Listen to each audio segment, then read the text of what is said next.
په نړۍ کې اول ځل په یونان کې ښوونځی جوړ شوی او هغه هم افلاطون جوړ کړی. کله چې دغه یوناني فیلسوف ښوونځی جوړ کړ نو خلکو ته ویل چې خپل بچیان ښوونځي ته راواستوئ. خلکو ورته ویل چې هلکان در واستوو که جنکۍ. ده ورته ویل که غواړئ د یونان په هر کور کې یو عالم پیدا سي نو هلکان راولېږئ، او که غواړئ چې ټول یونان عالم سي نو هلکان او جنکۍ دواړه راواستوئ. په سبا هر چا خپل زمن او لوڼه ښوونځي ته واستول. د نجونو زده کړه تر هلکانو هم مهمه بلل کیږي، ځکه خو خوشحال بابا هم ویلي که یو کور کې یوه میرمن لوستې وي د هغه کور به 5 نسلونه لوستي راسي.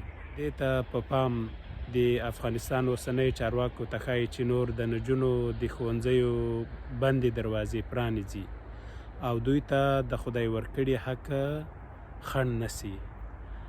ګرانو ملګرو، تاسو هم په همدې کمپاین کې چې د نجونو د زده کړو د بیا پیلېدو لپاره پیل شوی او خواله رسنیو کې روان دی ملاتړ وکړئ، خپل پیغامونه خپاره کړئ او یا زموږ پیغامونه شریک کړئ تر څو دغه چارواکي متوجه سي چې خلک له خپل حق نه تیریږي.